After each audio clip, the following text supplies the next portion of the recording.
ԱՄՆ-Իրան առճակատման վտանգը մեծ է, Իսրայելն ամեն կերպ դրդում է Թրամփին։ Միացյալ Նահանգներ Իրան առճակատման հնարավորություն կա իհարկե, չի կարելի դրա մասին չխոսել, բայց այդ հավանականությունն ավելի շատ կախված է ոչ թե ԱՄՆ-ի, այլ Իսրայելի շահերից։ Այստեղ ԱՄՆ-ն ավելի շատ աշխատում է որպես Իսրայելի դաշնակից։ Օրագիր Նյուզի հետ զրույցում այս մասին նշեց ռազմական փորձագետ Հրաչյա Արզումանյանը, անդրադառնալով ԱՄՆ-Իրան առճակատման հնարավորությանը։ Փորձագետը շեշտում է, որ Իսրայելի համար Իրանը շարունակում է մնալ գոյաբանական լուրջ սպառնալիք եւ նա ցանկանում է նրան նման հարված հասցնել։ Բայց արևմտյան բոլոր լուրջ փորձագետները համաձայնվում են, շատ դժվար կլինի նման գործողություններ իրականացնել եւ միայն օդային հարվածներով արդյունքի հասնել։ Ըստ նրա, նման հարվածի հավանականությունն օբյեկտիվորեն պետք է փոքր լինի, բայց որոշումները կախված են լինելու ոչ թե ռազմական տրամաբանությունից, այլ քաղաքական։ Ելնելով նրանից, որ Թրամփի քաղաքականությունը եւ քայլերը անսպասելի են եւ անկանխատեսելի,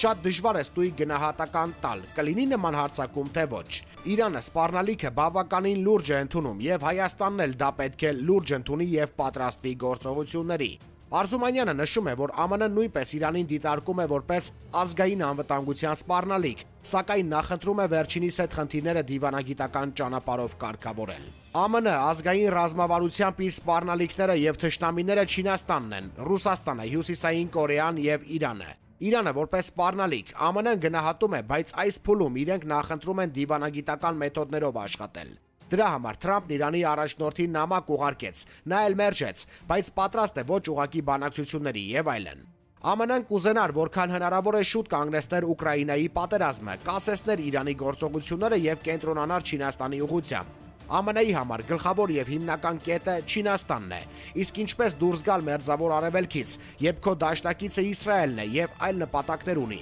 Սա հենց այն կետն է, երբ մենք կարող ենք կանգնել այն իրականության առջև, որում ինչպես ԱՄՆ-ում են ասում, պոչը խաղում է շան հետ։ Այդ ժամանակ որոշումն ավելի շատ կախված կլինի Իսրայելի ներքաղաքական զարգացումներից։ Այստեղ ԱՄՆ-ն կցանկանար հարցն առանց ռազմական գործողությունների լուծել, բայց եթե չստացվի, ապա կարող են նաև Իրանի հետ ուղիղ բախում լինել։ ԱՄՆ-ում պատրաստվում են ռազմական գործողությունների, թեև կցանկանային խուսափել դրանցից, ասաց նա հիշեցնելով, որ Թրամփի քայլերն անկանխատեսելի են եւ ոչ ռազմավարական, եւ նա ցանկացած արկածախնդրության կարող է գնալ։ Օրագիր Նյուզի հարցին ԱՄՆ-Իրան հնարավոր բախումը Հայաստանի համար ինչ հետևանքներ կարող է ունենալ, Հրաչյա Արզումանյանը պատասխանեց, որ եթե Հայաստանը չպատրաստվի, ապա հետևանքները կարող են շատ ծանր լինել։ Նա ընդգծեց, որ Հայաստանն Իրանի հետ ընդհանուր սահման ունի, եւ եթե Իրանում ռազմական գործողություններ սկսվեն, ապա Իրանի տարածքից հազարավոր ադրբեջանցի փախստականներ կարող են փորձել մուտք գործել Հայաստան։ Մեզ համար դա անընդունելի է։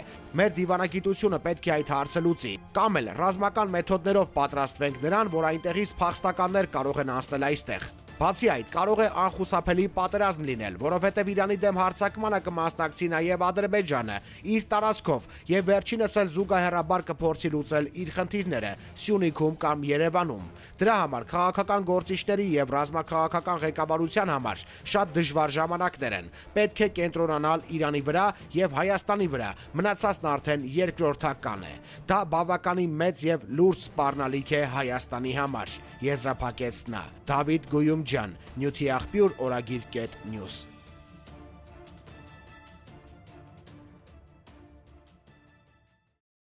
Առավոտի զրուցակիցն է քաղաքական իրավունքների հայկական կենտրոնի անդամ Նարէ Սիմոնյանը։ Կարդացեք 1996 թվականի ԵԱՀԿ Լիսաբոնի գագաթնաժողովի փաստաթղթերը եւ կհասկանաք, որ Ղարաբաղյան շարժումն այդ ժամանակ ավարտվել էր։ Ուղղակի մեզ ոչ ոք այդ մասին տեղյակ չէր պահել։ Մենք էլ այդքան ինտուիցիա չունեինք, որ կարդանք եւ հասկանանք։ Խորհրդարանի ամբիոնից քաղաքական ուժերին նախատեց Նիկոլ Փաշինյանը, պնդելով ՀՀ-ն Ղարաբաղյան շարժումը չպետք է շարունակի։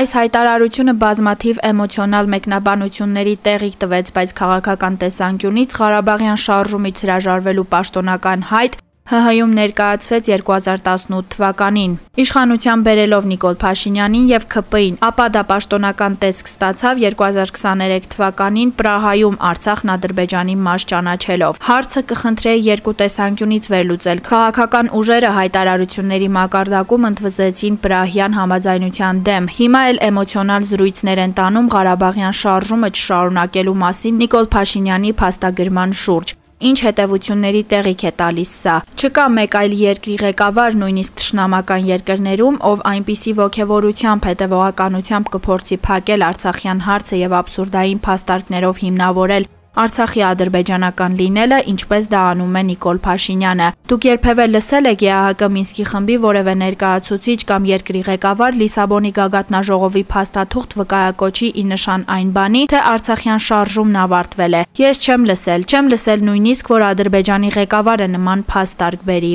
Ակնհայտ է, որ ոչ միայն Պրահայի հայտարարությամբ եւ այլ կարևոր հարթակներից արվող հայտարարություններով ու կեղծ թեզերով, այլև հենց գետնի վրա փաստացի գործողություններով Նիկոլ Փաշինյանն ամեն ինչ արել է Արցախն Ադրբեջանին հանձնելու համար եւ 44-օրյա պատերազմի օրերին եւ շրջափակման ընթացքում եւ 2023 թվականի Արցախի բռնի հայաթափման օրերին։ Իր նշած կեղծ փաստարկների հետ կապված երկու հարց։ Եթե ըստ իրեն իր նշած այդ փաստաթղթերն այնքան էական են, որ խաչ են քաշել Արցախյան շարժման եւ Արցախի հայկական լինելու գաղափարների վրա, ապա ինչ իրավունքով է նա ստանձնել ՀՀ վարչապետի պաշտոնն առանց այդ փաստաթղթերին ծանոթ լինելու։ Եվ եթե ծանոթ եղել է եւ բետոնե փաստարկներ է համարել, ապա ինչ իրավունքով է ազգի լավագույն զավակներին ուղարկել զոհվելու, եթե հետո պետք է տարբեր հարթակներից հայտարարեր, որ Արցախյան հարցը վաղուց փակված է։ Եթե նա պնդում է, որ Արցախյան հարցը 1996 թվականից փակված է, ապա ինչու չի հրապարակում պաշտոնական բանակցային գործընթացը։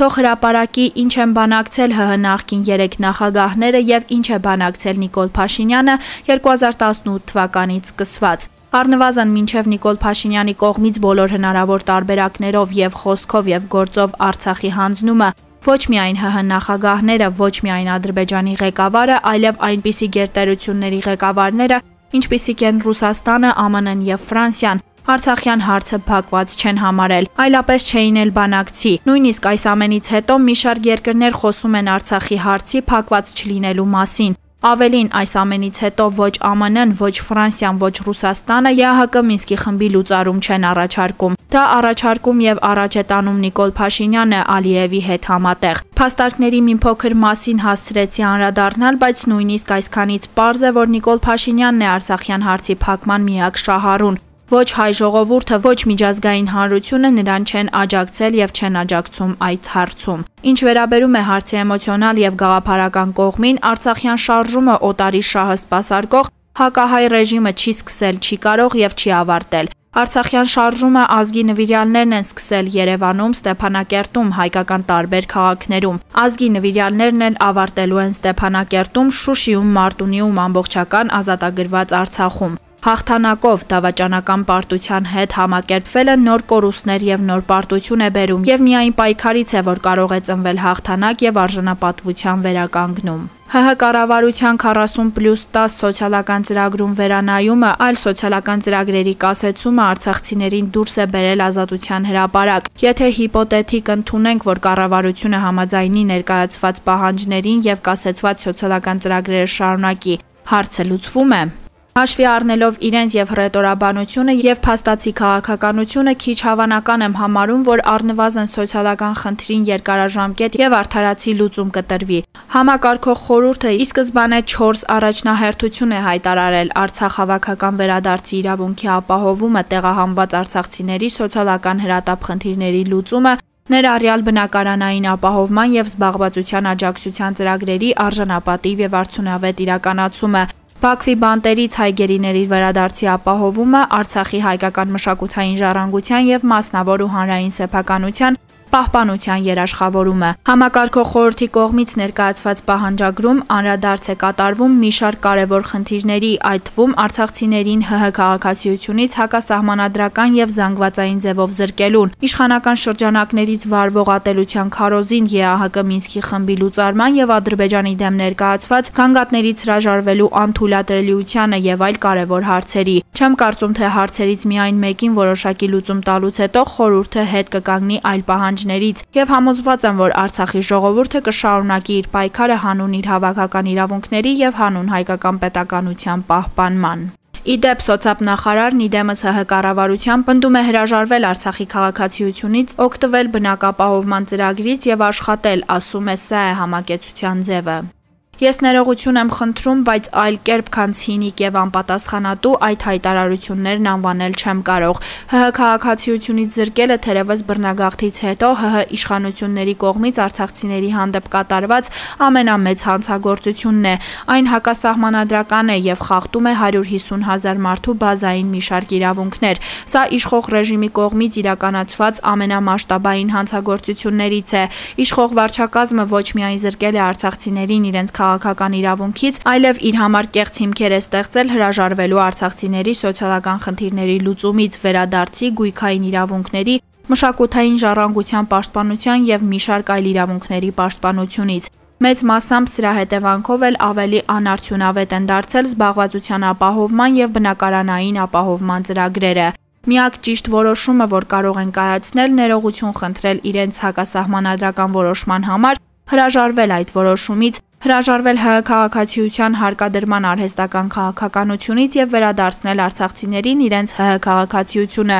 որը խլել են հակասահմանադրական ձևով, կեղծ ու ոչ օրինական որոշումներով։ Հակառակ դեպքում նրանցից յուրաքանչյուրը, ով մասնակցել է արցախցիներին ՀՀ քաղաքացիությունից զրկելու ապօրինի գործընթացին, պետք է հստակ գիտակցի, որ պատասխան է տալու օրենքի առաջ ՀՀ սահմանադրությունն անտեսելու եւ մեկ անձի քմահաճույքները կատարելու համար։ Ազատության հրապարակում անկախ ամեն ինչից նաեւ քաղաքական պահանջ հնչեց արցախցիների միասնական վերադարձ հայրենիք։ Ներկայիս աշխարհաքաղաքական իրողությունների պայմաններում տեսնում եք այդ հնարավորությունը, ինչպես եք պատկերացնում դրա իրացումը։ Արցախ վերադարձի հնարավորություն տեսնում եմ ինքնորոշման իրավունքի լիակատար իրացմամբ եւ Արցախի ժողովրդի կողմից սեփական անվտանգությունն ապահովելու հնարավորությամբ միայն։ Ուզում եմ ընդգծել, համարում եմ, որ սա ոչ թե Արցախ վերադարձի մաքսիմալիստական մոտեցում է, այլ միակ իրատեսականը։ Արցախի էթնիկ զտումն ու ցեղասպանությունը ցավալի իրողություն է։ Մի կողմից պետք է հստակ գիտակցել, որ չենք կարող մեր հայրենակիցներին նոր ցեղասպանության վտանգի առաջ կանգնեցնել, չունենալով իրավունքների իրացման եւ անվտանգության ապահովման ամուր երաշխիքներ, մյուս կողմից էթնիկ զտման եւ ցեղասպանության ցավալի փաստն ու փաստարկը շատ խոսուն ապացույց է միջազգային հանրությանն առ այն, որ ինքնորոշման իրավունքի իրացումն այլընտրանք չունի։